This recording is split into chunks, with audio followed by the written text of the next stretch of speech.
Hey skiers, I'm Jeff from SkiEssentials.com. And I'm Bob. How's it going? Bob and I are here today to do our, I think, fourth 2026 ski comparison.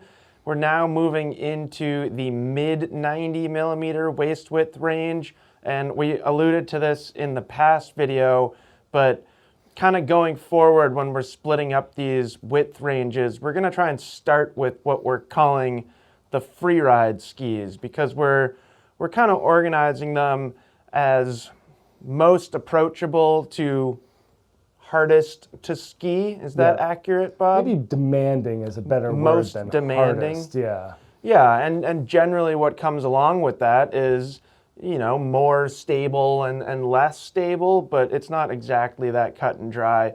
But this feels like a really nice progression from the last video that we did. The last video was around 90 millimeter freeride skis, and just within the first 24 hours of putting that video out, we had a lot of questions and comments asking for skis that happen to be behind us right now. Yep. So we will get to them all. Getting right to them. Yeah, I would say, gosh, I mean, the next like 4 videos, we're really getting into some really important popular skis. Yeah, I think popular is a better word than important, because everyone has different levels of importance. That's where I'm basing my importance, is off the popularity. Yeah, for sure. People buy a lot of them, so it's important to talk about. And basically what I mean by that is over the next 4 videos, we're going to cover mid-90 through around 100, both freeride and all mountain. And God, I mean, there's got to be like close to 80 skis in that grouping. Yeah, those hundreds are going to be big, even though they're split into 2. They're going to be big walls. There'll be like 20 plus skis per wall. Yeah. This one is kind of a little bit of a break for Bob and I, because this one's actually only 14 skis, but then in the mid-90 all mountain video and article we'll have, I think, closer to 20. I'm not sure. 18 was what I saw, but might be able to add a few more in there. Yeah, so a little shorter, or a little less to talk about up here, but still a really good collection of skis. There's some of my favorites up here. Yeah. Yeah, and it's fun how we end up with more twin tip stuff on that side and then move to a little bit more directional and all mountain on this side. Yeah, and then as a reminder, you know, we're kind of labeling these as freeride for this purpose, and generally that means they're going to lean more towards off-piste terrain, softer snow conditions, terrain park skiing, tricks off natural features, stuff like that. There are like some slight exceptions up here. I feel like Ripstick and Blaze, and really QST 94, those 3 together could easily go into the all mountain comparison as well. And I think we even talked about putting a couple of those in both. Yeah, but we have a 96 black edition, an M7, right, and a Stance Pro 96. Yeah, for the all mountain. In the all mountain. Yeah, right. But a little bit of a gray area. Yeah, over there. Agree. You want to get started? Sure, let's do it. So I'm gonna kick things off here with this Liberty Scope 94. If you remember, for 2025, for this past ski season, Liberty made some massive changes for their company. They switched their production from China to Europe, and with that we got completely new models across the board. You know, we recently talked about the Radian skis. I feel like those found success, or more success, right off the bat. Bob and I both kind of appreciated what they had with the Scope last year, but I remember skiing the Scope 94 for the first time alongside you, Bob, and I think we both felt that we had never really felt something quite like that. It was like the quickest, most maneuverable, like easiest to pivot ski I had ever been on, and that was at the cost of some, you know, fairly significant lack of stability. Yeah, just, I mean, like what most people would think of performance. You know, like yes, most people associate performance, I think, with like speed and stability. Yeah, and you really had to think about it. Its performance was its quickness and its agility. For 2026, they've kind of tweaked the construction a little bit, and I do still think the the highlight of this ski is its quickness and its maneuverability and agility, but I think they've done a great job like making it more well-rounded. The other thing that is worth noting is just the finish quality is better. It's got this like textured top sheet, and just holding one in your hand, it feels like a slightly higher quality product than the previous generation or last year's ski. It's now a poplar wood core. We still get that phenolic plate. So typically we talk about phenol sidewalls, except I shouldn't even say typical, because we hardly do. We hardly talk about phenol sidewalls, but that's traditionally where you've seen that material used. Liberty uses it in a horizontal laminate, which is pretty interesting. And then this ski, they described it as like triaxial braided carbon with the glass. So essentially they're just braiding some carbon fiber into the fiberglass that's put into the ski. And that's about it. It's still very light. This one's pretty long. Yeah, 186, and it's just over 1,700 grams. Call it 1,720 grams. And then it's still quite soft flexing, but it's not quite as soft as the last ski. No, and the tail is where I notice it the most. The softness? The softness. Yeah, so the tail is now like kind of noticeably softer than the shovel. The shovel's actually got some substance to it. So I feel like everything that we said about the Scope 94 last year still remains true about it. It's got this exceptionally maneuverable shape, and it's very, very light. So a lot of tip rocker up here. It's very like pointy, kind of rounded finish to the tips and tails. And then same is true in the tail. Long tail rocker and that kind of pointy finish. So it gives the ski a ton of agility. This one also has a 20-meter turn radius, so it's not often feeling like it's trying to hook up and make a round turn. It's much happier making kind of short skidded pivoting turns. But, you know, I think like best application for the Scope 94 is someone who loves skiing bumps, loves skiing trees, and really kind of enjoys or prefers or values having a lightweight ski, something that's not fatiguing at all. I also think it's great if that skier also likes to go in the terrain park. I think in the terrain park you have to, again, prefer quickness and agility over like strength on a landing or something like that. What I really like about 2026 is I feel like now you can carve on it. Yeah, a little bit more of that upper end. Yeah. Yeah, so if if you love skiing trees, you love quickness, you love being playful, maybe you like skiing switch and doing all those fun things. But I think a lot of people that fall under that description also like to ski fast sometimes. And I feel like this is a lot more supportive than it was in its initial year for supportiveness. So good job to Liberty. Yeah, I'm excited to ski them more. You know, we spent a lot of time on them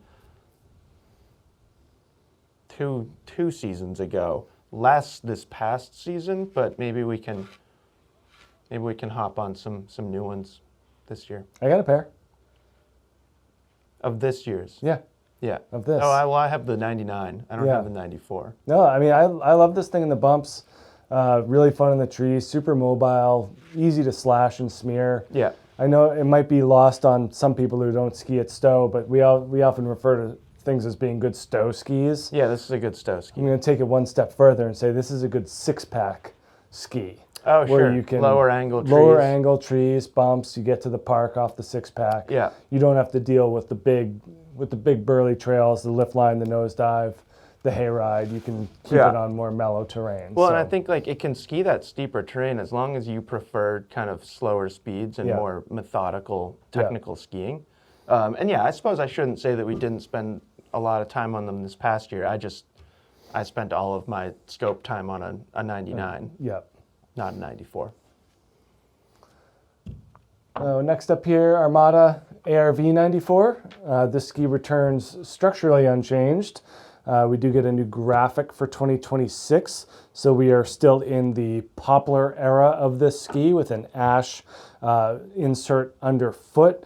and just really a very well-rounded ski that happens to work great in the park. It has a little bit stiffer of a flex than the ARV 100, especially in the underfoot zone. And I think that puts this 94 more into that freestyle and park and creative ski style versus more of a drifty free ride smeary. There is a good amount of camber that goes along with these skis as well, so you do get a good amount of pop coming from that. 1,834 grams here in the 178. And yeah, I mean, if you're looking for that ski that mixes park and free ride, this is such a great place to be.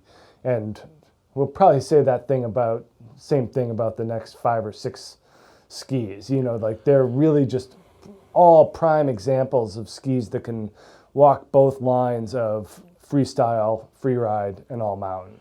Yeah, there's also, I'm glad that you bring that up, because I was just actually looking at these skis over here, and I feel like there's a little bit of a difference between scope and ARV, but once you get to ARV, like these 6 skis, you could swap things around in this comparison, and it would be hard to argue that you're right or wrong. Yeah. Because they're quite similar. There's differences between them, like, you know, ARV, I would say, feels more homogeneous and has a little more substance than like a Chronic, which is different flex patterns. Yeah. And so it's like, there's differences among them, but they all accomplish very similar things. Yeah, I think the camber of this one gives it a lot of good energy. It's a longer camber profile, a pretty good mix between the 88 and the 100 and the ARV lineup. You know, not a ton of rocker. You know, we start to see that boost when we get to the wider ski. There go your notes. Yeah, that's okay. And tail rocker's just a little bit less than that tip rocker. And then we do deal with this, you know, ARV, more increased taper here. So you are getting some nice flotation in softer snow to go along with that. And they do a good job of aligning that with the end of the sidewall and the start of more of that cap construction here. So you do get a nice mix of those attributes. You get the wedge wall technology in here as well, boosting that durability, but it's a pretty flexible ski.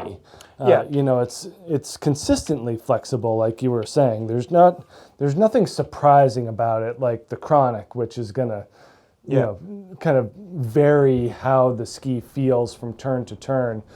This is very easy to use, and it's easy to use both park and all mountain. Yeah, it's definitely like a little different than the 88. Yeah, you know, the 88 it feels like, definitely feels like a park ski first, and like sure you could ski it off trail too. This still feels to me mostly like a park ski, but I don't know. It's a little bit more evened out. Yeah, I mean, it definitely has kind of that mask on that's keeping it from being a full-on park ski, but works really well there. Yeah, I like the move to poplar. I know that's not like a new thing, but it just it gave the ski a little bit more strength and stability on landing. And it's like, I know I talk about the kids that I coach a lot in these comparisons when we're talking about twin tips, but a lot of them love this ski too, especially the ones that are maybe like a little bit less competition focused and they're more skiers, just trying to become really good skiers. Yeah. They're probably not going to go to the Olympics someday, but you know, love skiing trees and love ripping turns on groomers and just everything that comes along with skiing. Those guys really like the ARV 94. And I think it would work well too, you know, if you think about, you know, your program specifically that has both a park side and a free ride side. Yeah. Like that, you could use that ski for both, you know, until you get to that upper level of that free ride competition. But for the local events, I think that would work out just fine. Oh yeah, totally. Pretty quiet too. Yeah. For, you know, for not having any metal in there or anything, it's a pretty damp feel. Yeah, and we say that about all the Armadas, declivities, and ARVs, that they just have a silent feel to them. Well, and some of that, like the switch to poplar, I think helped that. Totally. Like the first generation of these skis weren't quite as, they didn't feel quite as solid. Yeah. So yeah, it's one of my favorites in this category.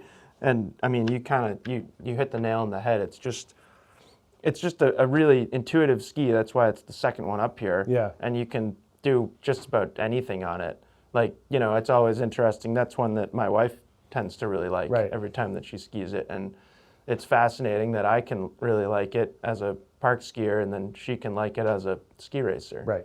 So, kind of fun. Next ski up here is the Faction Prodigy 2. I spent a lot of time this past season on the Studio 2, which is a little different. I did have a great day on the Prodigy 2 and a lot of time on the Prodigy 1. So definitely gained a really solid appreciation of Faction's twin tips this past season. Not that I didn't have an appreciation already, but it's a great ski. It's built, if you watched the last video that we did, it's built just the same. So it's a poplar wood core, and then we get that carbon and rubber stomp pad. I like that. I like giving it a little bit more, just a little bit more stability and a solid feel right underfoot there.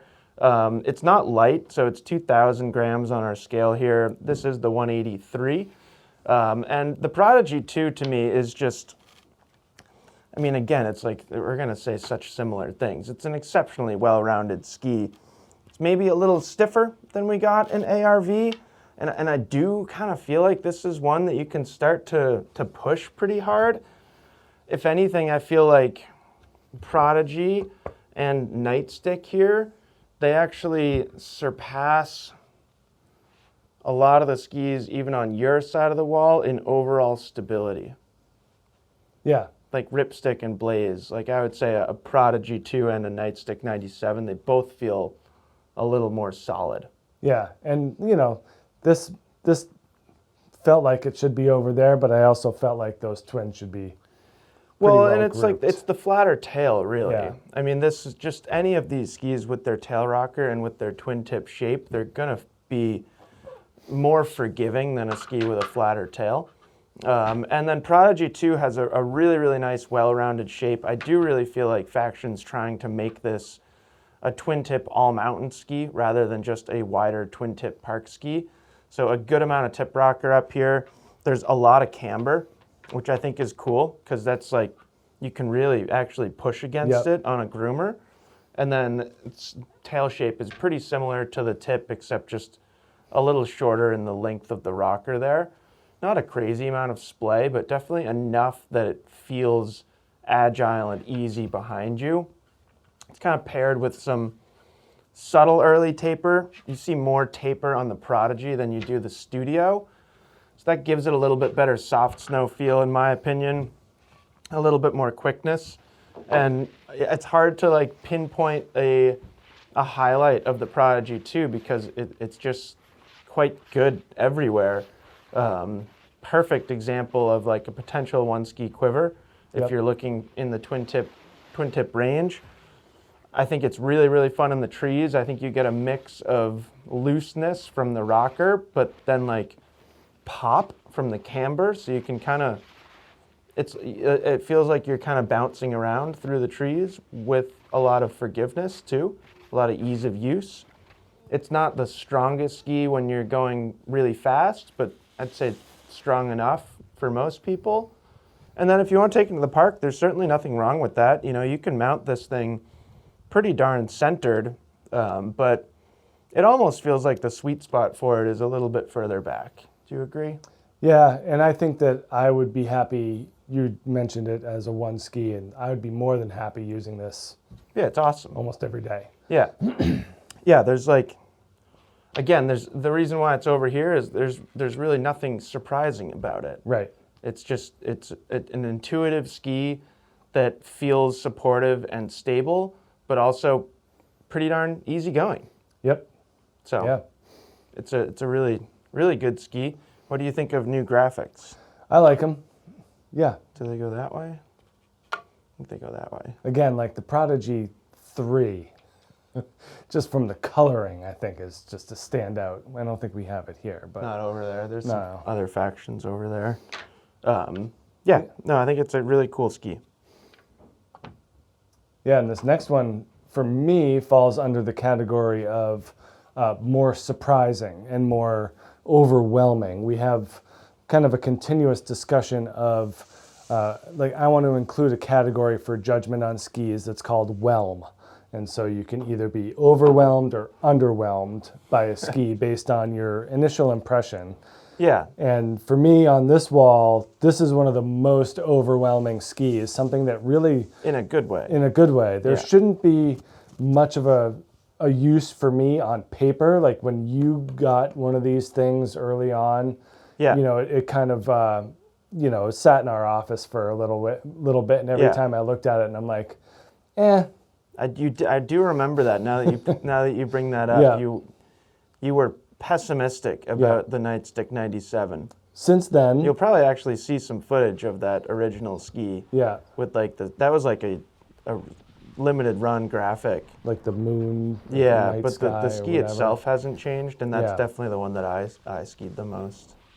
Since then, though, I've been on it a handful of times, and each time something else has caught my attention as to being a big benefit of this ski. Yeah. And that's even without being park oriented. So yeah, poplar wood core. We do get a Titanal reinforcement in the underfoot zone along the bottom of the ski. This is our third Nightstick that we've talked about in our comparison. We had the 104. We're done with in the mid 100s. After this, we're done with Nightstick. The 90 and our 90 free, and should probably talk about some Rangers. Nightstick 97 here in this one, and yeah, I mean, it's just a really rewarding ski from a on-trail perspective. The fun part is that you can hook into the side cut really easily and then be fully supported underfoot. So you feel like there's a lot of energy in this ski, even though it's super easy to access. And that's kind of what's keeping it on that side of the wall, is just this more flexible nature. But yeah, it is just, you do feel that dampness and that power underfoot, you know, but that metal does work great from a durability standpoint, but it also helps with that edge grip. So I found this to be surprisingly grippy and powerful for how flexible it is. Yeah, I agree. Did you get weight? Can I take it out? 1,845 grams here in the 177.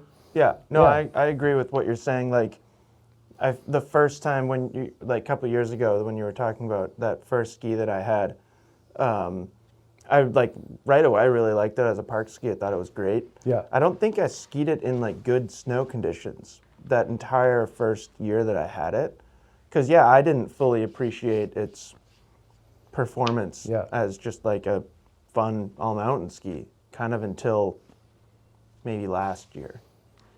I think the funny part, you mentioned bad snow conditions or not good snow conditions. I've really only skied it in bad snow conditions. Yeah, that's how, I don't know why, but that's how I was for a long time. Yeah, the quality in which this ski handles adversity really stood out to me. Yeah. Like, it didn't get deflected or bounced around, even though it's on the more flexible side. It stays really composed and can hold a very surprising edge. Yeah, I think it's pretty cool. During the 90, we had talked about the mount points and how they have a center line, and then 2 back from that it says +2. Oh yeah. So they're basing their pluses and minuses off the team recommended boot center, which is 2, 3, 4 back from center. And then there's another 2 back from there. So the furthest back that they advertise is a -6. So just if you're mounting this ski, look twice at those things and always measure. Yeah. I'd say also important to point out, or worth pointing out, because we just talked about the 90. This ski is 132, 96, 122. Yeah, so way more directional, way less symmetrical. Exactly. So having like those further back mount points, to me, they make a lot more sense on this ski than the 90. Just, you know, the 90 with the, I think that was a 2 millimeter difference from tip to tail. Yeah, very similar. So it's just, it's not quite the same thing. No, and then you get to 104 and it just even unlocks the free ride potential. Even more, yeah. Even more. Yeah, for sure. It's a nice progression from 90 to 97 to 104. It's not just like the same performance in different widths, and some skis are. I don't remember exactly what. We just talked about some ski in that sense, that they were the same whalers. Like the Kesley ZX or whalers or something like that. Yeah. So yeah, really good there. And then head Oblivion 94. This actually came up in comments on the 90 millimeter free ride comparison. Did you reply to that guy yet? Yes. Did you say yes? I said this is a real ski and will help you progress beyond what you may think it will do. Yeah. But like it sounded like a good ski for him, right? I'm like only vaguely remembering his comment, but it was something like progressing intermediate, intermediate. park interested, Yeah. don't want to give up all mountain performance. Yeah. The Oblivion 94 is great. Yeah. And we've talked about it for a long time now. It still remains true, and it's something that I think about a lot. It's not very expensive, and it's a really good ski. And you just don't see people buying them very much. And, I think the reason is head doesn't have a strong grasp or a strong hold on the park skiing world or community, probably since Yoon Olsen. Well, I mean, like this and then the 84, I think are really good examples of strong skis that they just happen to throw a twin tip on. Yeah. So it doesn't seem like they're taking freestyle into account first. They're taking performance and precision first and then moving into a more playful shape. Yeah, that's a perfectly fine way to think about it. I'm not concerned about how they got there. I like where they got. And it is interesting to note that this all changes when you get to 102. Yeah, the construction does change fairly significantly from 94 to 102. This ski is really just a wood core, and that's about it. They do use those like real longitudinal stringers of wood, and we get full vertical sidewalls all the way around. So it is built like a real ski, but yeah, there's no additives to it, no metal, no carbon. It remains a pretty soft flexing ski in the tips and tails. That ski was 1,775 grams on the scale here, and this is the 177. There is elastomer in the shovels. The tips, yeah, tails, little rubber insert. Yeah. So they do have a little bit of a damper feel to them. Yeah, it's probably not doing too much because it's so soft up there. Yeah. I would say it's probably just reducing the amount of flap, which you probably wouldn't feel anyways, but it is going to make the ski just feel a little bit smoother. And yeah, I've always thought this is a fantastic ski. It's pretty soft, but they put a crazy amount of camber in it, so you got a decent amount to push against there. Good torsional stiffness from the construction, but then we do get tip and tail rocker in this ski as well, and it's just really good. Like, you typically can find them left over from the previous season at a pretty heavy discount, and it's just like I sell them left and right at our warehouse sale. Yeah. It's just, they just haven't achieved like desirable status in kind of the market that should be or would be choosing them. And yeah, it's like, I don't know, it's a little bit of a bummer. One thing that's kind of unique about this ski is it does have a 21 meter turn radius. Yeah, on their website they categorize it as fast. Yeah, it is fast. I mean, it doesn't have any taper. No. It's a very traditionally shaped ski, and that's... Yeah, and it is like strong underfoot. I just, I wouldn't want to I wouldn't sell this to somebody as like, here's a really, really stable twin tip. Yeah. But you can ski fast on it. Yeah. I think it's that straight side cut. If anything, you benefit more from that in like maneuverability and performance in the trees. I think this ski's awesome in the trees and the bumps, from some suppleness to the flex and the tips and tails, and then that long straight side cut. So, yeah, really good. The long turn radius certainly carries through to all of their twin tips. Yeah, all the 84, all the way through. Super long. 116, is that the big one? Yeah. That one's huge, right? It has like a 30 meter turn radius or something like that. So yeah. Certainly within their philosophy in the twin tip world. Yeah.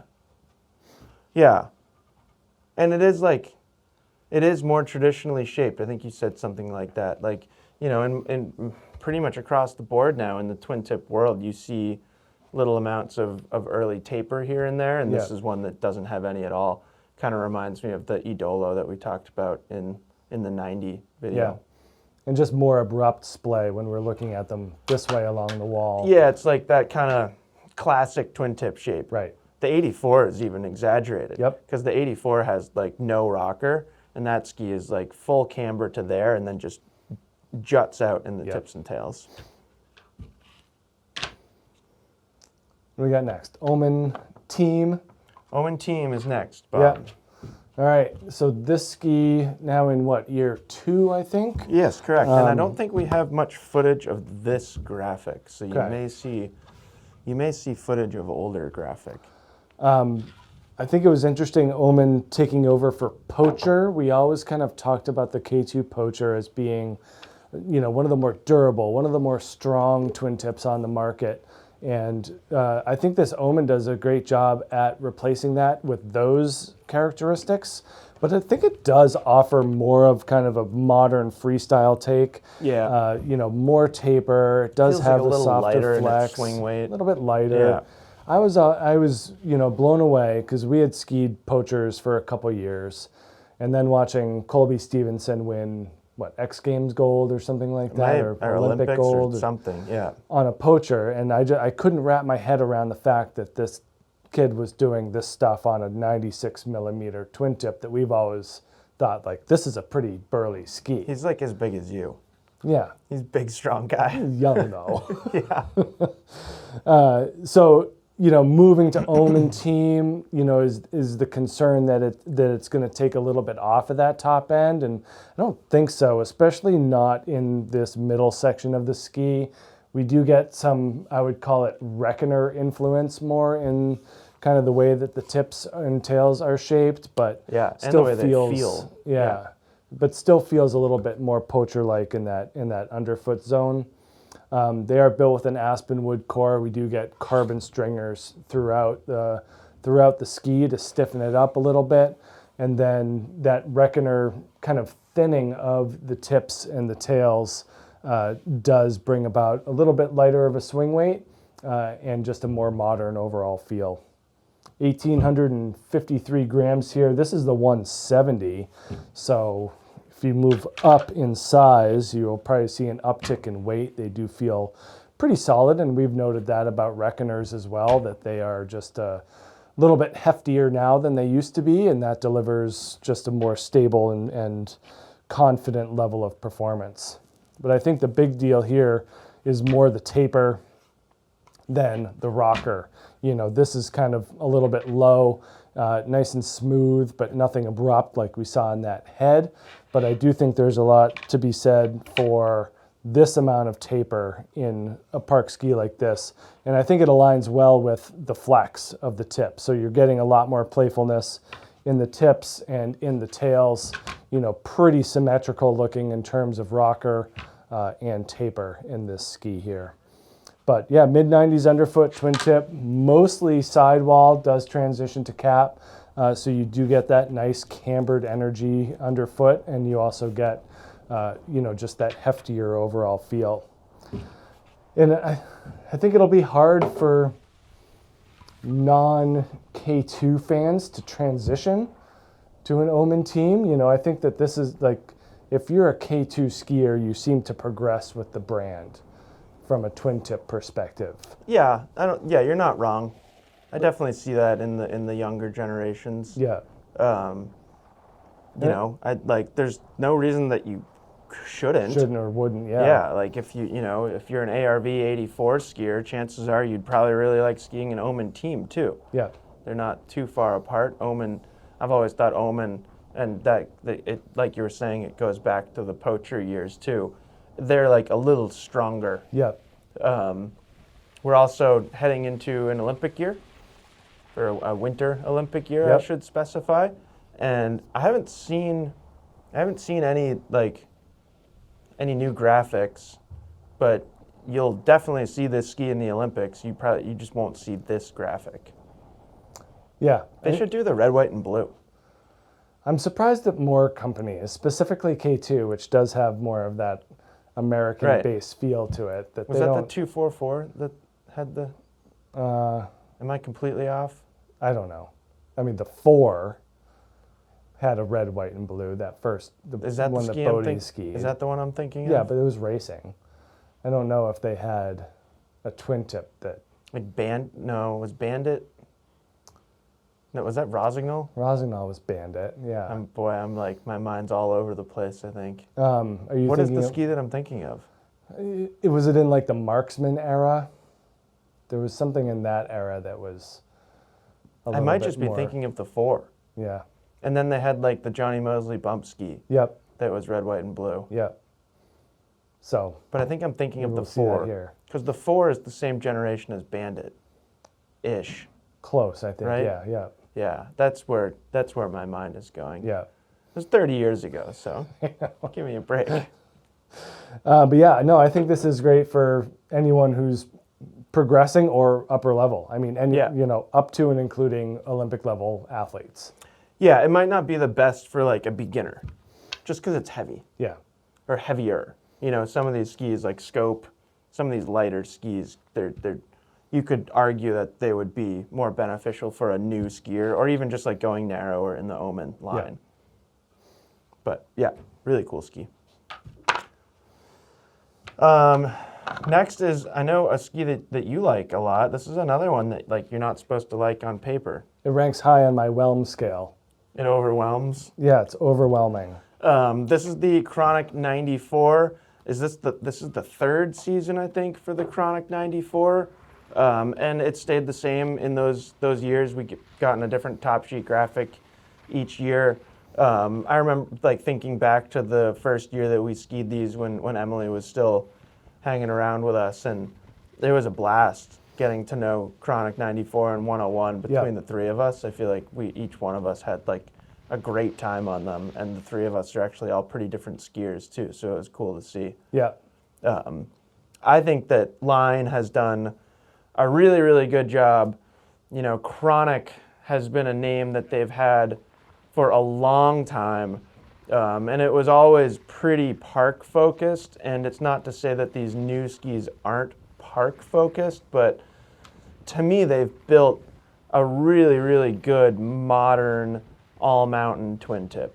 Like you can ski it in the park, it's going to feel fine, but you can ski it in the trees and the bumps, and it really kind of excels in those areas. I think the groomer performance is way underrated. The groomer performance? Yeah.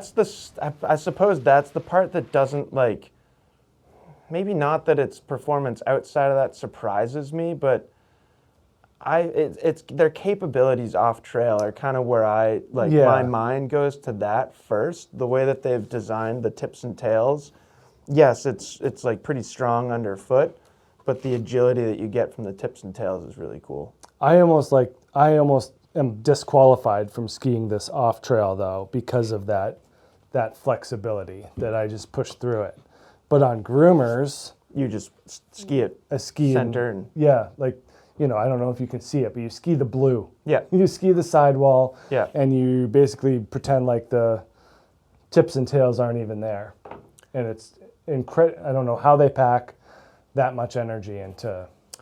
Yeah, because there's not much in here. It's just an aspen wood core, and that's about it. There's a lot of it. It's thick. It is very thick. I was just going to point out the difference between core thickness underfoot and then like the how thin they get this tip is quite impressive.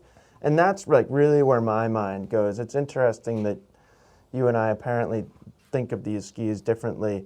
1,950 grams on our scale here. This is the 178.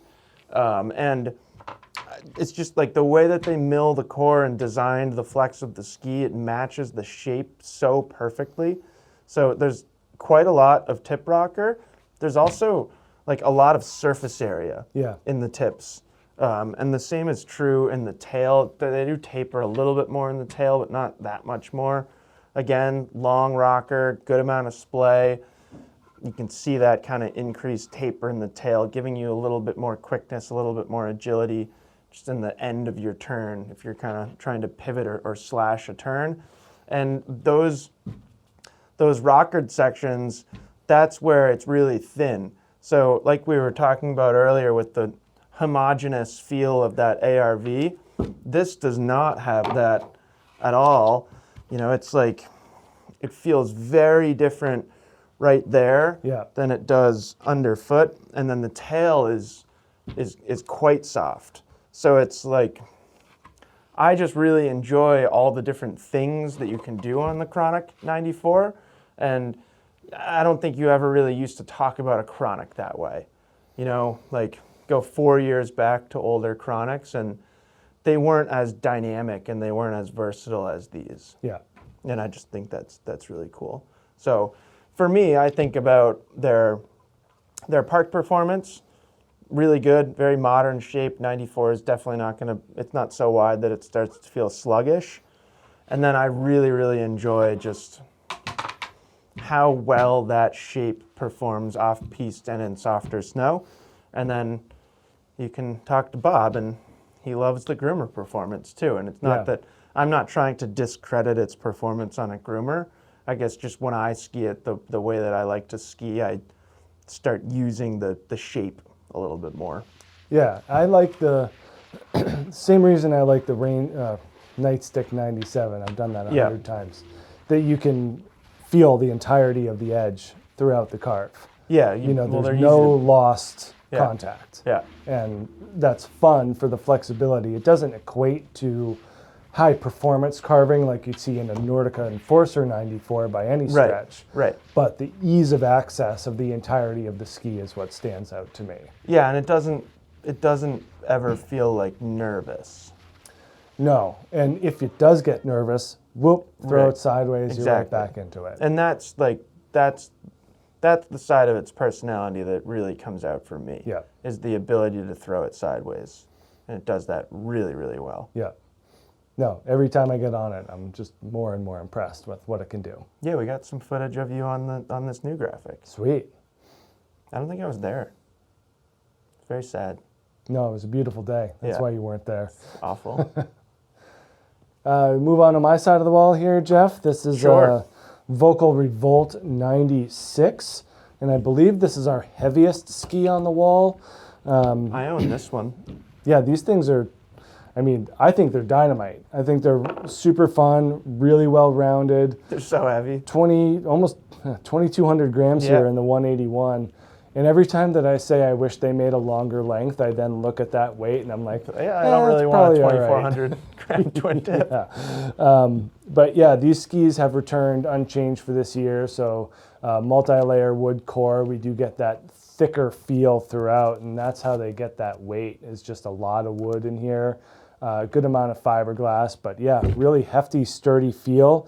And yet somehow it manages to be incredibly flexible. Yeah. You know, it's Volkl does a really nice job at combining those elements and creating something different. So it's the things that we've said about these skis, maybe the Chronic applies here, but this just has a different set of characteristics, and you kind of have to decide if those characteristics align with what you do. And I do think that there's an interesting park component here, mainly because of that weight, which in my mind, and I think a lot of people would be like, well, I want a light ski for tricks. Yeah. You know, but that's not always the case for everyone. There's something to be said for stability and predictability and dampness. Yeah, it's a personal choice thing. Yeah. Like, I've skied this ski in the park a lot over the years, and you definitely feel it, the weight. Like the rotational weight, like even just landing, it's like, oh, this is... Yeah, you feel everything. Yeah. And like, you do feel that the swing weight is like, it's not like fighting you, but you do, like when you're spinning, you feel it. Yeah. Where like most things over here, especially like scope and ARV and stuff like that, you don't feel them in the air at all. So yeah, it's like, there's no right or wrong thing. I would say most park skiers probably benefit from the lighter skis, but at a certain level, yeah, you could argue that a little bit more weight starts to become a little bit of a benefit. Like you can alter the speed of your spin more easily. Yeah. If that makes sense. And like those are things that can be hard to learn. Like if you're like shifting in the middle of a rotation, a heavier ski will slow you down a little bit more. So it's just interesting. And I would imagine landing on rails, it's more of a thunk, where you're like, oh, I'm on the rail, as opposed to something like a Playmaker 91 or something lighter. It's like a sound thing. Yeah. But it actually, like, I don't think it feels any different. Doesn't feel different. No, you hear it, Yeah. and you do feel it in your feet, but I don't think it equates to like any difference in actual, like what's actually going on. You do feel it on rails. Yeah. Like if you're trying to do like multiple frontside switch ups in a row, it's harder on a heavier ski. Yeah. But like if you're really strong and you have good technique, then it kind of doesn't matter. So it's an interesting conversation with the weight. And kind of before we look at that profile, just another thing to point out, which certainly Volkl is, you know, most of these other skis have multiple mount points. This one does not. Yeah, it's dead true center. It's in the middle. Yeah. So I think that speaks to Volkl's intent as to having this be more of a true freestyle ski from that perspective. But then when you look at the profile, there's a lot of rocker. Like that is a long, low rocker profile. Yeah, and a lot of taper too. With a lot of taper and a lot of splay. And we see that taper factor in the tails as well. This has got to be one of the kind of sharpest transitions here from super narrow here at the very end to the widest part being brought in. And that's similar to what we have talked about with the Revolt 104 over the years. I was just going to say this newest version of this ski has some 104 influence for sure. Yeah, long rocker in the back as well. So, you know, despite that central mount point and that emphasis on park use, I do think that there is a free ride component here that cannot be ignored. When you're not in the park, I find this ski to feel a little bit lumbering. You know, it makes kind of nice, round, short, quick turns. Yeah. It's harder to get to skid. You can throw it sideways. It floats pretty well for a 96 underfoot. But there's nothing that sticks out to me from a performance standpoint in a non-freestyle application. I like the one thing that would probably stick out to me is like vibration damping. Yeah, because it's like a solid feel. It's solid and it's soft flexing. Yeah. So it kind of feels like it has suspension. Yep. But sometimes that can feel like a downside, and like I think lumbering is a great way to describe it, because like you'll be skiing it down through like, you know, kind of bumpy variable snow conditions, and instead of like using the ski to pop off things and like play, it kind of just like absorbs everything and like kind of feels like it's squashing things in front of you, which can be a good thing or a bad thing, just depending on what you like. I like it, and I've skied these in like pretty soft snow, crud and chop, and like I think you're they work saying, really well. I mean, it really absorbs a lot of the potential chatter just through the thickness of that core and the ability of it to bend and get back to its spot. Also gets, you know, the benefit of Volkl's 3D turn radius. It's not as dramatic as some other skis like we'll see in the Blaze. I don't even know if I have that number here, but the you know, if the middle is a 19 meter radius, the front and back are 21 or something like that. Yeah, so it's interesting that they don't put it on here, huh? It's not as big of a difference, so it is more of a kind of a standard cut, but they do use it, so there is some technology going on here that Volkl likes to rely on. But yeah, I think they're sweet. They definitely feel different than a lot of the other twin tips on this wall. Yeah, and speaking of twin tips, we're not going to talk about twin tips for the next three skis. That's three. I don't think the QST 94 is a twin tip. So this is the Ripstick 96 from Elan. No changes, no cosmetic changes, no construction changes for 2026. Still the same ski that it's been, or at least the same as it was last year.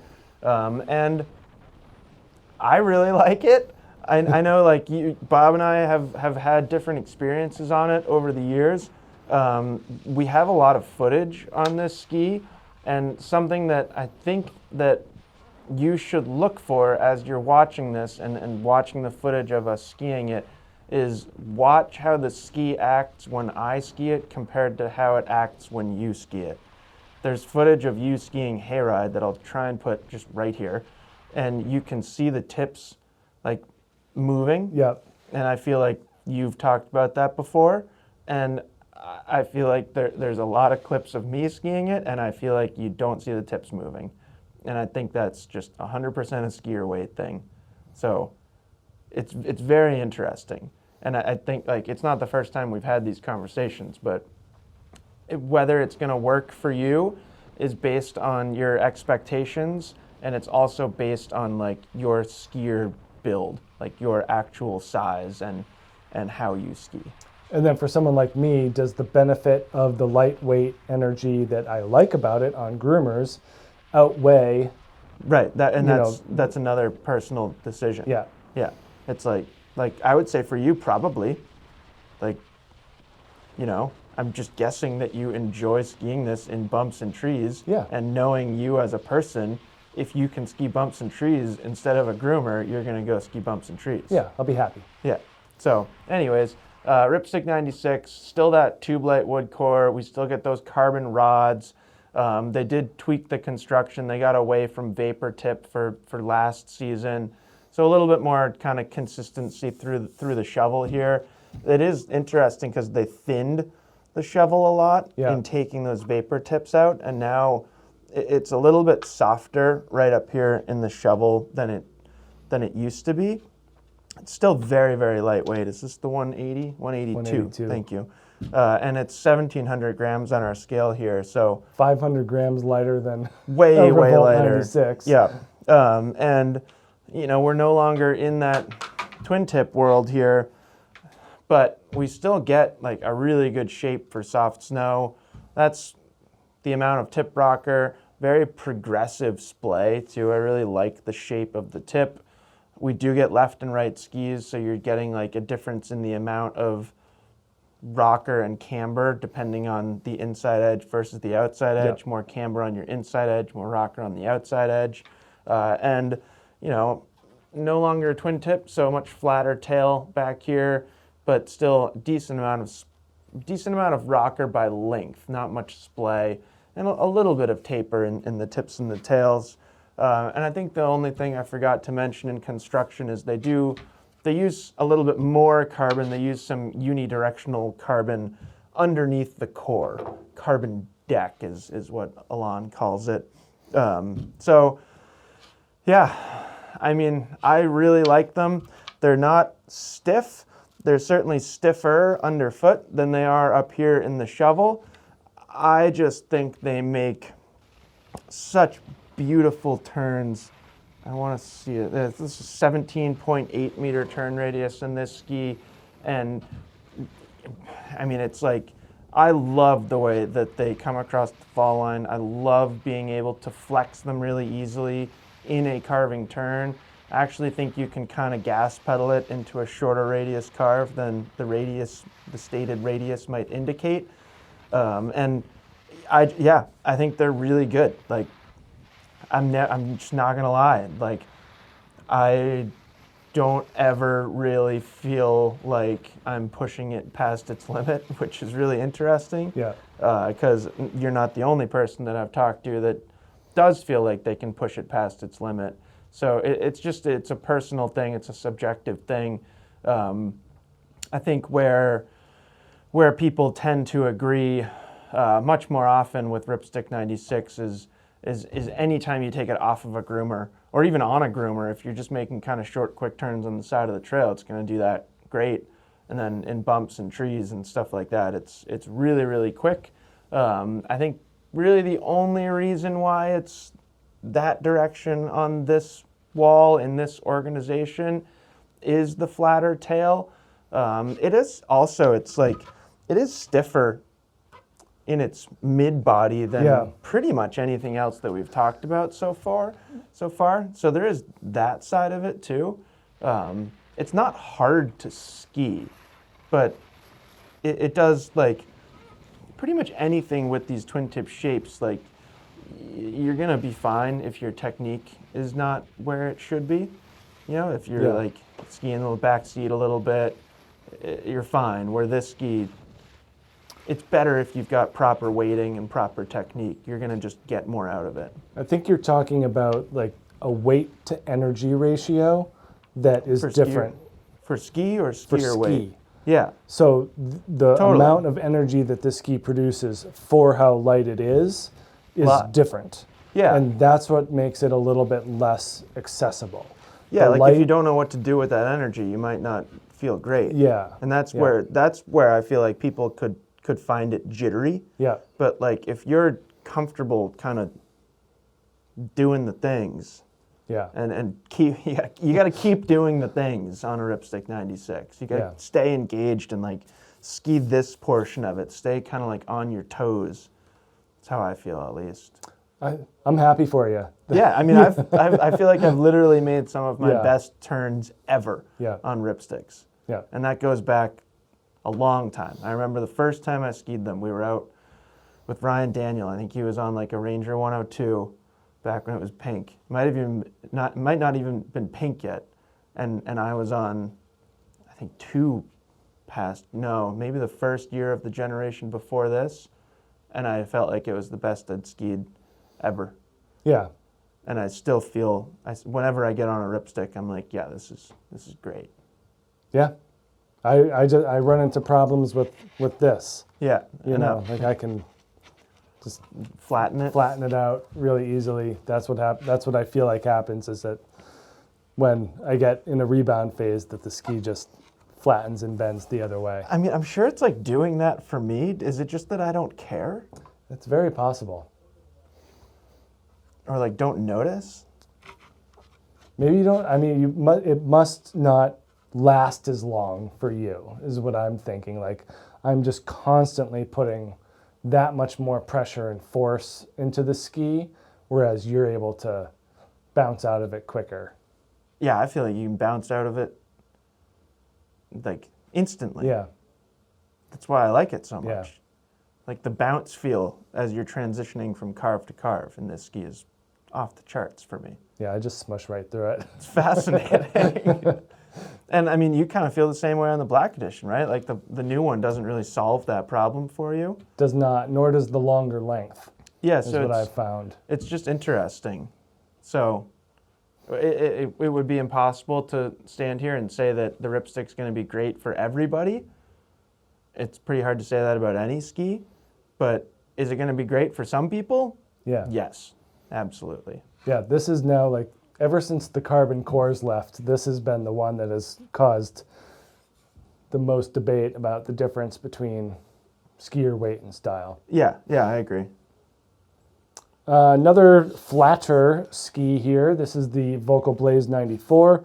Again, could easily be put into the all-mountain category, and I think it does work better as an all-mountain ski than a freeride ski, at least compared to the majority of shapes that we're looking at here. But again, the lightweight, and we'll look at that flatter profile, does make it incredibly easy to make all sorts of different turn shapes and styles. You know, the really one thing you're missing out on is a level of park performance. You know, I'm sure you could ski switch on a Blaze 94. There is enough of a turned up tail for that to be possible in my mind. I wouldn't feel great about it. It's not something that I think people are seeking out a Blaze 94 for freestyle performance. I think that's the lightest ski. 1623 here and the 179 maybe. What was Ripstick? Just right, it was right there. Yeah, You want to do it? I require a measurement. Okay. Yeah, it's like 100 grams heavier. So Blaze 94 returns unchanged for 2026. We do get new color choices. And what I really like what they've done with this ski is increase the amount of metal underfoot from 2 years ago. And that just gives this thing a little bit more power and a little bit more pep. They do use their hybrid wood core in here as well. So we do get PET stringers, so recycled plastic. It's really hard to think about that and not think, what are they doing putting plastic in skis? But It works. There's plastic in every ski. Yeah. So it works, you know, if they can make it operate in such a way that it stands up and also reduces carbon footprint, then so much the better. But yeah, they do a nice job with that wood core. They do get suspension tips and tails as well, and then that full width metal reinforcement plate underfoot. But still certainly comes in a lighter weight. You know, one of the things that we've always talked about with Blaze is that it started off as being more of a hybrid option of a ski where it's meant to be used uphill, downhill, backcountry, side country, resort. And it's really kind of shifted the conversation a little bit, and they were kind of early on saying, hey, we're not going to tell you what to do with these anymore. You can figure it out. And I think that's because especially the Volkl people that we talked to, they all just started skiing. Just started skiing it as opposed to a mantra. Yeah. Which I thought was hilarious. Yeah. But it also makes total sense given that this thing does have a really nice level of performance. Yeah. Like I find this thing to be really solid and engaging for how light it is. It's very predictable from tip to tail. Part of that, or a lot of that, has to do with this very interesting and unique profile. Possibly the longest tip rocker on this wall. I think, where were we before? I mean, this other Volkl here had a lot, but it's extremely low. So flat-ish, least amount of camber on this wall, I would say. And then a super long tail rocker profile. And here's that turned up tail, if you will. You know, it's certainly not freestyle inspired by any stretch, but yeah, there's some rise back there. Yeah, we'll say the same thing with the next ski. Yep. But yeah, overall, what that does, that flatter profile does, is it aligns well with the 4-radius drive. So that kind of newest generation of a multi-radius side cut from Volkl, just allowing you to use different edge angles to achieve different shape turns with greater ease and just a more seamless approach. You know, it's not like you can't make multiple turn shapes on any ski here. The flatter profile of the Blaze allows you to do it easier and smoother and quicker. So that's kind of what makes this thing stand out.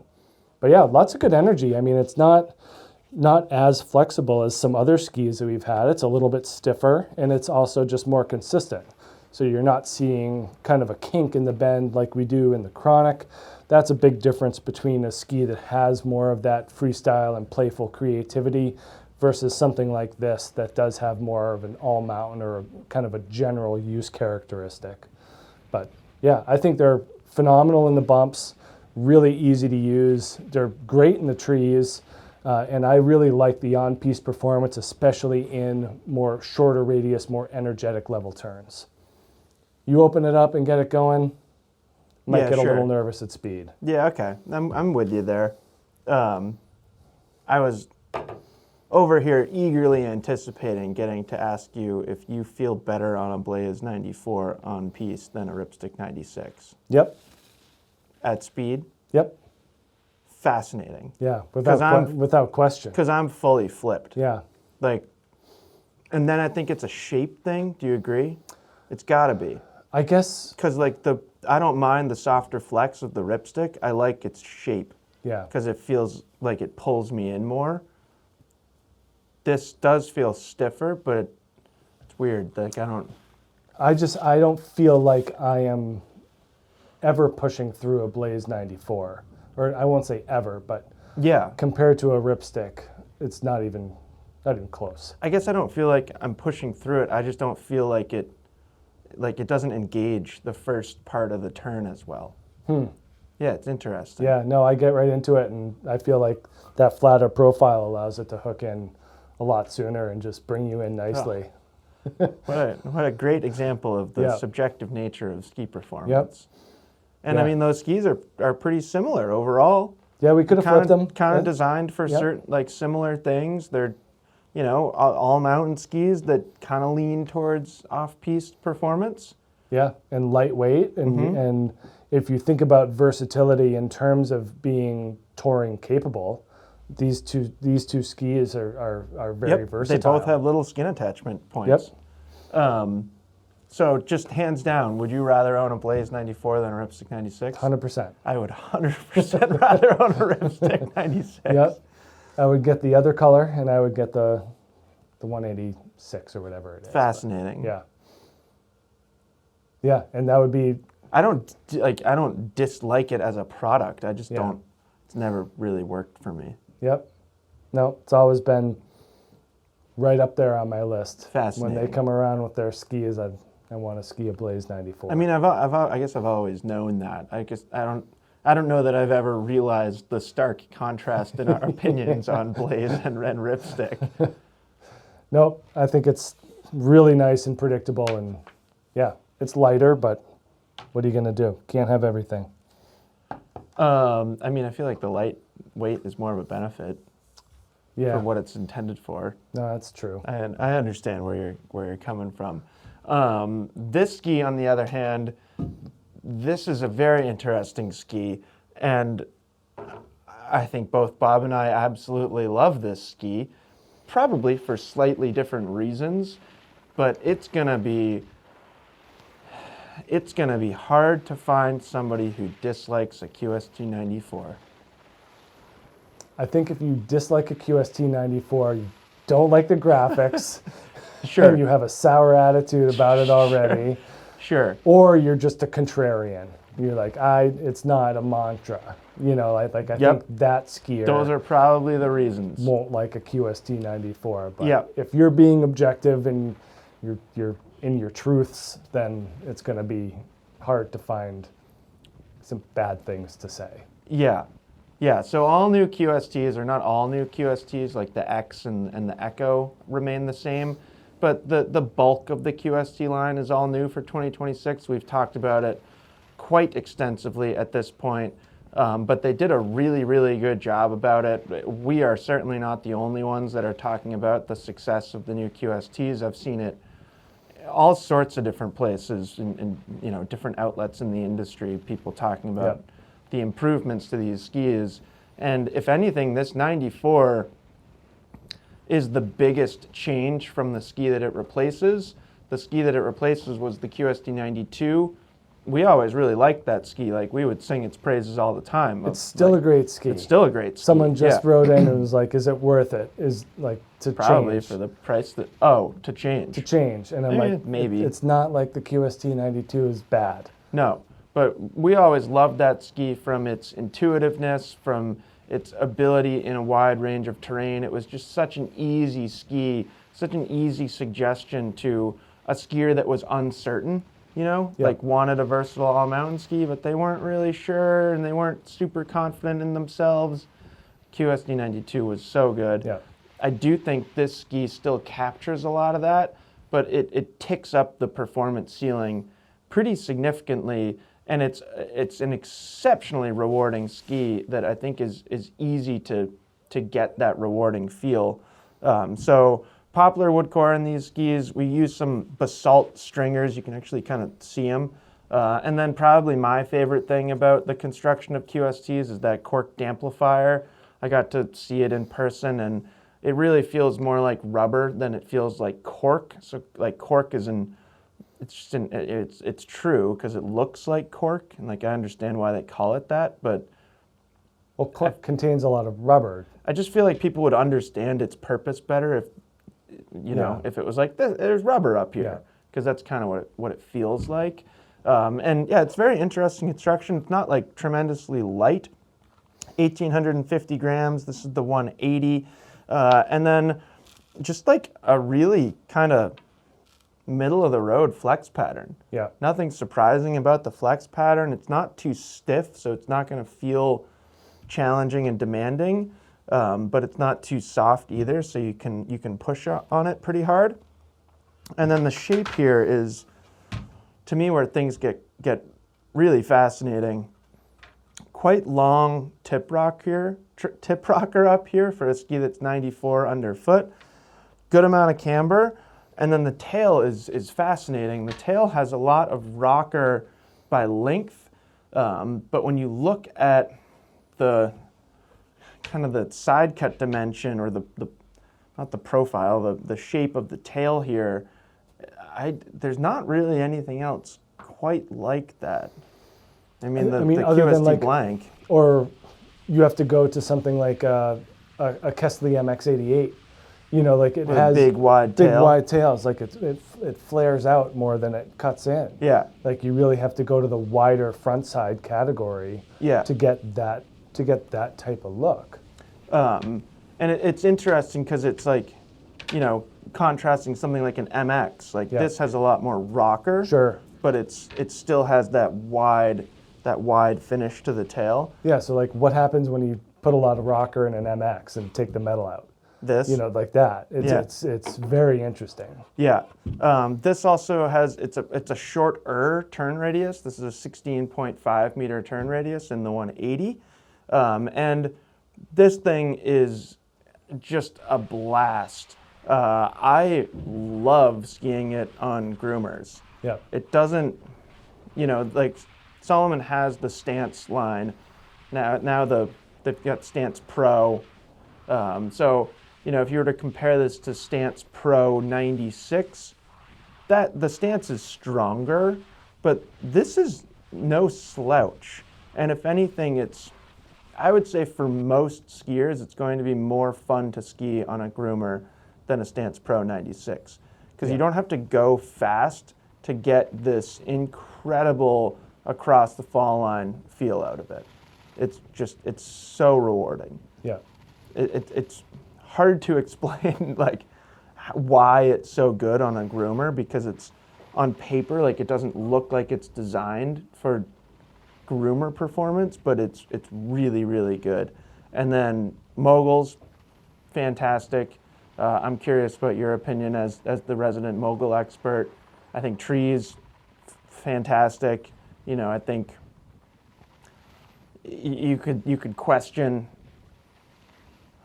like, is that super important for it with the existence of QST 100, QST 106, QST blank, QST X that are all going to be great in the trees? But I would say yes, it's still quite important for this ski because it feels so at home as a New England all-mountain ski. Maybe on like the steepest, firmest groomer, it's going to get a little twitchy. Yeah. But that's about it. And then like everything else, you can go have fun. Right. And it, you know, as with anything, adjust your style accordingly. Don't attack a steep, icy face on a ski without metal. Right. Like it's a GS ski. Right. Unless you're well aware of your capabilities. Right. You know, that's just going to happen. Yeah. What's your take, Bob? We can start with the moguls, which I find to be sublime. You know, there is a lot of shovel here. So on firmer moguls, it's not quite as adept as even something like an Oblivion 94. You know, like it's just, it's going to want to float and stay on top. So if you're in firmer stuff... That feels like it makes it easier for me. Yeah. Yeah, I just find like they bounce more, and I don't want them to bounce more. I want them to stay on the snow. Yeah. So still am struggling to push my tips down the backside of a mogul. Yeah. And you smash them into the front of the next one. Yeah, I don't know. That's where the fun is. Feels counterintuitive to me. But yeah, no, I think anything softer than that, and you're getting what we've talked about a lot with these QSTs is their steering capabilities. Yeah, kind of ruddery.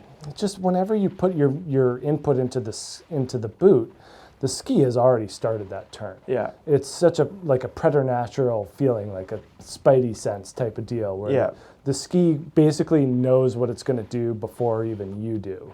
And we've said that about this. The 100 for sure, I think, falls into that category as well. Yeah, definitely. Starts to lose a little bit of touch when it gets to the 106. Yeah, I think that's the fair. weight, the longer radius, stuff like that. Yeah. But certainly with this 94 and the 100, the sheer ability of the ski to know what you want to do. You know, like if your eyes are down the hill, the ski is just doing this. Yeah. It doesn't matter. Yeah. It's pretty crazy. And then given that tail, the ability of that tail just to hold on to the edge longer and give you a lot of rebound. Like, it's a very satisfying and rewarding feel coming out of a carved turn. Well, there's a lot you can do with the tail based on edge angle. Yeah, You know, like if you're at a super high edge angle, you get like full length effective edge. yeah, So it's one of those skis that the higher your edge angle, the more grip that you get, and it's like it's encouraging to like, you know, I feel like a lot of people's perception of this ski would be that you can't ski it as hard as possible. And sure, that might be true again on like those steep, firm groomers. yeah. But I think a lot of people would be pretty surprised at how encouraging this ski is to try. You know, it's like try a little more. Maybe try a little bit more. I mean, did we, you and myself and Matt, put a lot of time on the ski? Did we not push it as hard as we could? Like, I think I did. I think I did too. Yeah. Because you wanted to do that. You wanted to be like, what else can it do? What else can it do? What else can it do? Yeah. And it passed test after test after test. Yeah. I did over-rotate a flat 3 and hurt my knee. I mean, is it a park ski? Definitely wasn't the ski's fault, though. But yeah, I mean, it's tough to end the love fest of the 94. You can just keep going. It's really good. And I hope we've seen a lot of comments about people that don't like the graphics, and I got no problems with them. I don't have any problems with them either. I think they probably look better in person than they do on a computer or a phone screen. Yeah. But I sure hope that doesn't dissuade people, because they're so good. Some people are very, very opinionated about it. It's certainly one of the most heated topics other than BOA on boots. Like that and QST graphics. Right up there. Yep, those are the polarizing topics. Yeah. Up next is another just really, really well-rounded ski. It's a Line Optic 96. We've had the 88 in our previous comparison. It was at this end of the wall of the free. So it's not that much of a jump to say that the 96 is going to be on this side as well. And just a ski that is, I would say, tragically underrated within this category. Obviously it's hard to dig into a Rustler 9 in terms of its appeal and market share, but there's no reason on snow why this Optic 96 shouldn't be right there. Yeah, I feel like they're similar between the two. I think Optic feels a little more free-ridey, and Rustler feels a little more grippy. Yep. And it's built with an aspen wood core. It has a gas pedal metal overdrive laminate, as seen right here on the ski. This 178, is that what this thing is? 177, checks in at just under 2,000 grams. That metal laminate is partial, and I would call it well thought out, in that it has pretty much a full length strip through the center spine that's going to give the ski a lot of damping. And then it branches off to the sides and increases the torsional stiffness and edge grip to the edges here. It's mostly full sidewall underfoot. It does transition to cap where the rocker starts.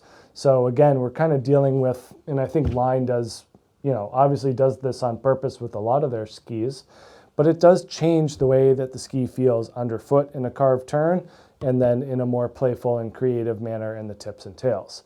So this does have, I think the metal brings consistency to the mix more so than what we see in Chronic, for sure, but it also still has a little bit of variability to it, which I think works out really well.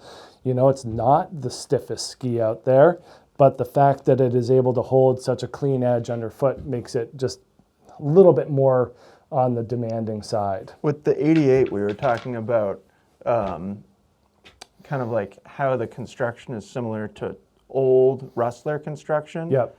But on old Rustlers, the metal ended so much further down that it had that like kind of hinge point to it. And these, because they extend that metal like through the shovel into the tip, past the rocker. They don't feel like they have that hinge point. No, it's an incredibly smooth and predictable flex. And that helps with multiple things: on-trail consistency, and then off-trail through crud and chop. It really helps dampen the ski and keep it pretty centered and straight on. But yeah, that rocker starts right where the sidewall ends. So the front of the ski is all capped. But as you mentioned, the metal comes well up into the ski. So when you do get kind of the ski starts vibrating, we're getting that damping properties. What were we talking about? The Blaze, where, don't mistake. Revolt. Did you point to a Revolt and say Yeah, Blaze? I did. That's fine. The Revolt, where, don't mistake this motion from the skis as chatter, rather functioning suspension system. Yeah. So you won't feel it in your feet, even though you might see it on the snow. But yeah, same thing in the tail, pretty long progressive rocker in the tail there, and then pretty sharp taper. It's not terribly abrupt or dramatic, but it does have that narrower tail. Again, that metal does go up almost to the very end, and that's just going to give you a nice clean exit to the turn as well.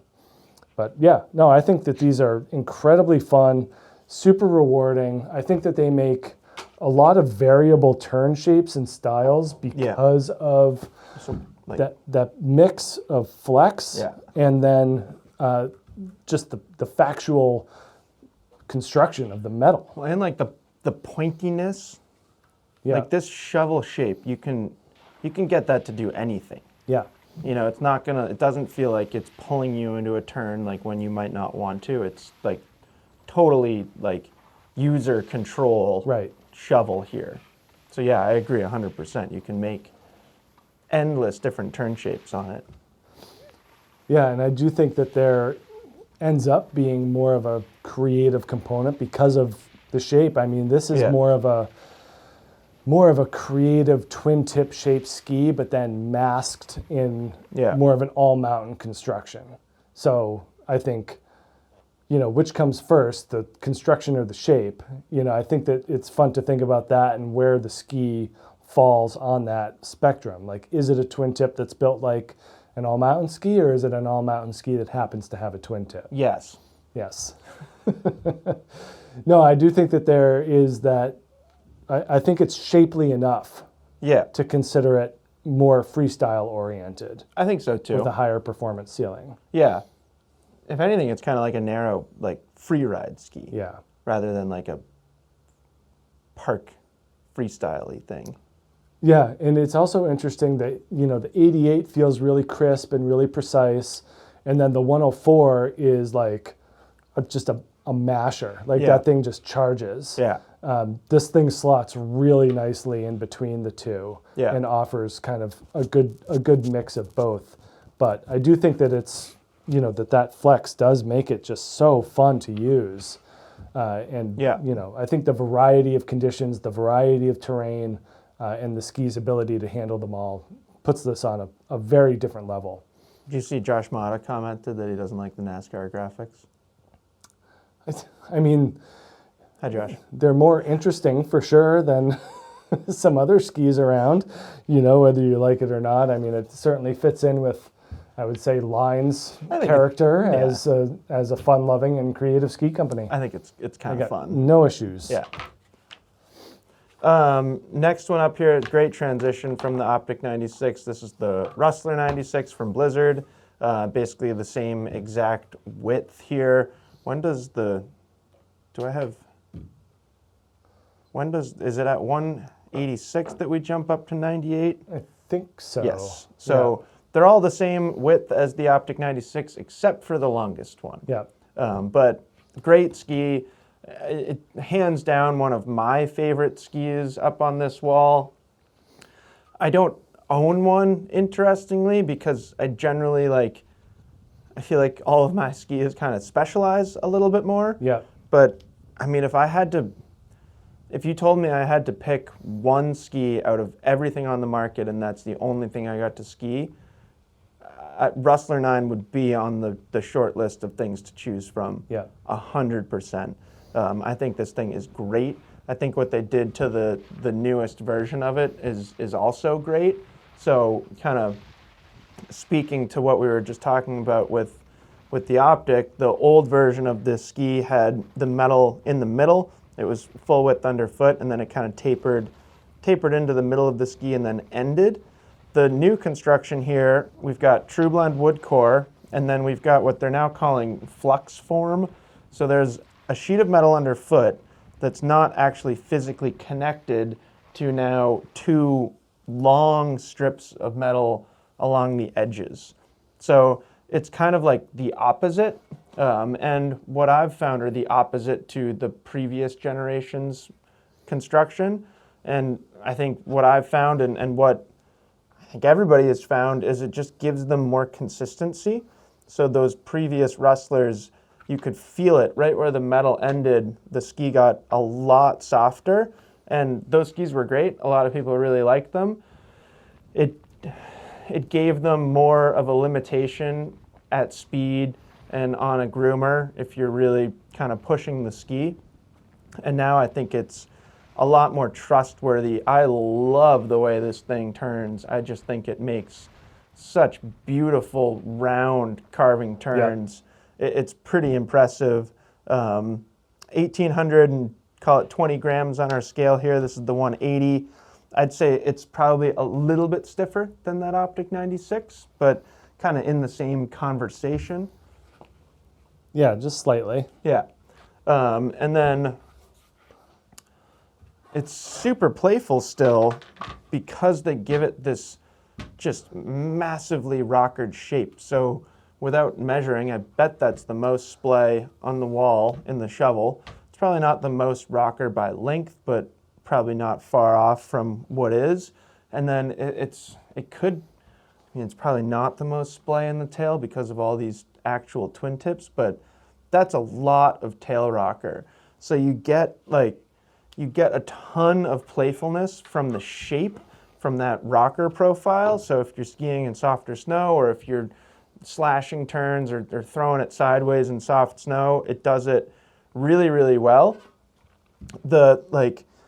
That consistency to the flex pattern right there, combined with this rocker profile and not much early taper, it's like already carving when you tip it on edge. Yeah. Because it's like half the ski is already bent into the shape that it needs to be to generate a carve. So I just find it like incredibly encouraging and like pretty darn intuitive. Yeah. Doing just about anything. Yeah, and as to complement that, in addition to it being able to get on that edge quicker, if you ride it flat, it's also easy to pivot. Right, because it's got tons of rocker. Yeah, but a lot of it's right here. Yeah. So it makes it super easy to swish. Yeah, I mean, it's super fun. It's one of those skis that, like, when I get on it, my favorite thing to do is make some pretty high speed carving turns and then flick it to switch, like still at pretty high speeds, because it's so easy to do both of those things.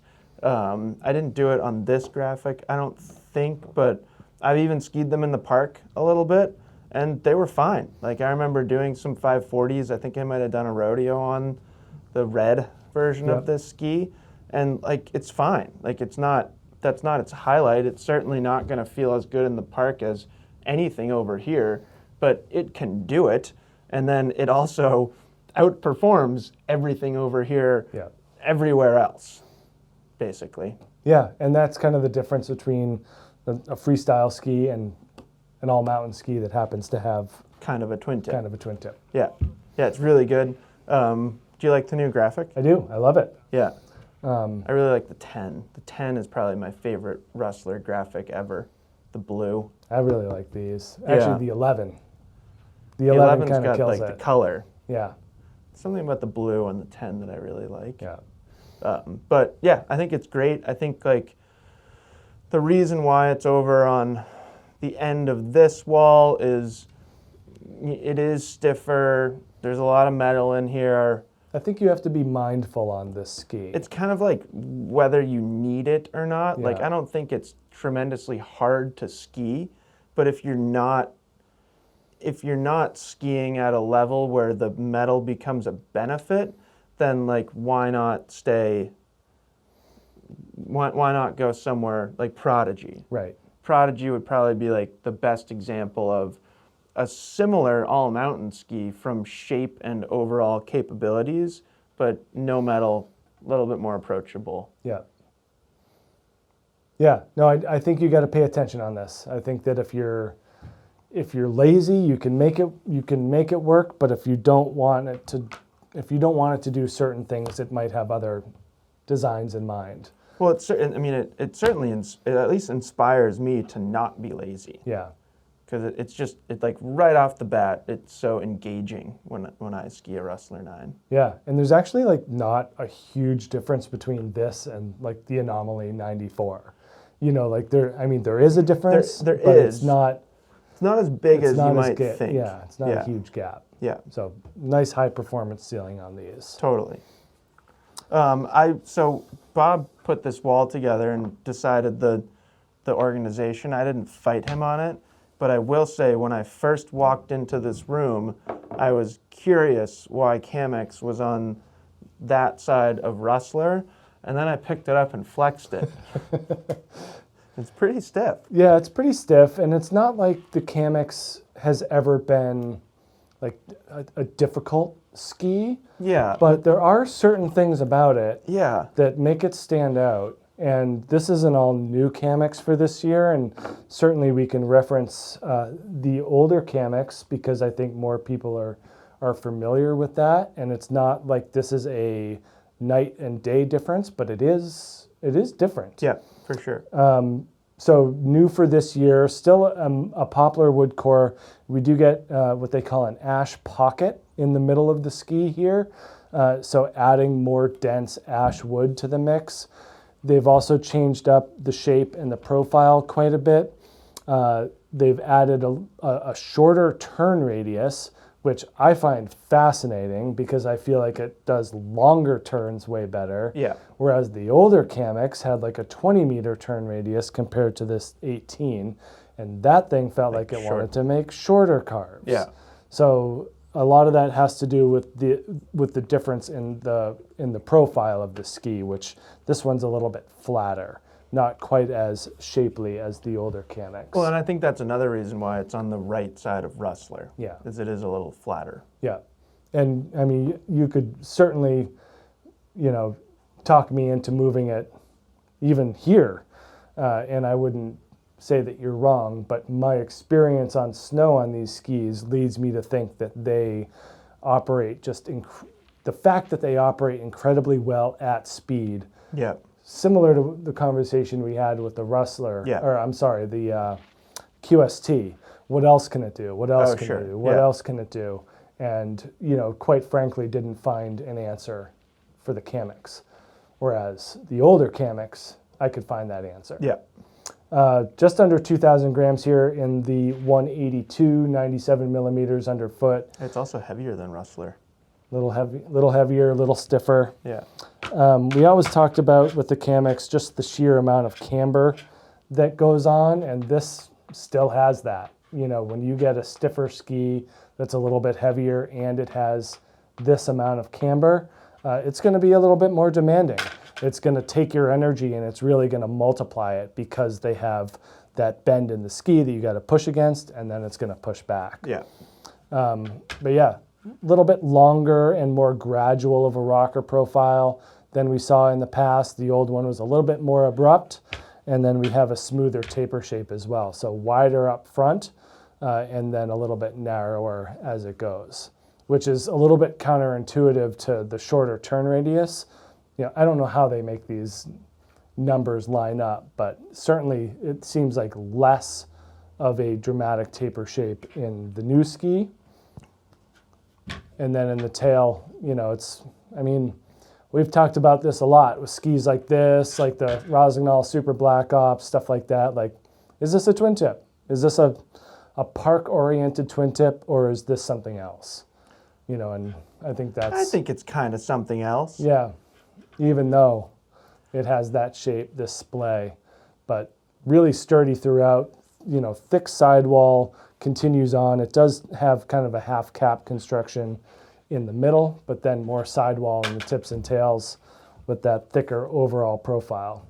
Yeah, Camox to me has always felt like all mountain ski first and Yeah. kind of not even like park ski second. Right. It's like park ski third or fourth. Yeah. Like, sure, you could do it, land switch on that thing, it's fine, but, you know, can I see that one for a second? Like, just one recommended mount point on this thing right here. Also, I didn't know that they had these on here. There is a 14 millimeter difference in width between tips and tails. Yep. So, like, that's not really park ski shape. Right. And then this little arrow, like, that's a big different, like, that's a directional mount point. Yeah. You know, that's like not even close to like a park mount point. So there's really like nothing about it on paper other than the fact that, yes, there's a little bit of a twin tip that makes me think park ski. So you had mentioned park third or fourth or something that's Yeah. a little bit down the line. You know, first, I found this thing to be a capable carving ski at speed. I kind of put that first too. It's I think that's easier. Yeah. And the performance is noticeable. When you take it off trail, it's not as easy. right. But I think weight matters because you can push through the camber and push through the flex. I found this to be mobile enough, and this is the length that I would choose. I would not go longer than the 182. And that's the 182, yeah. Because of just that, you want a little bit of help in the agility department with a shorter length. Yeah. But we had some nice days on these skis, and I think that it was really fun mixing that groomer performance, even firm snow, and really just opening it up and leaning into the ski. Like, they're extremely supportive, and then moving off trail and being like, all right, let's see how fast we can get them sideways. Like, because we got tight woods here. Yeah. And you got to be on your toes. And it's just not as like drifty or as forgiving as a shape like the Rustler. Right.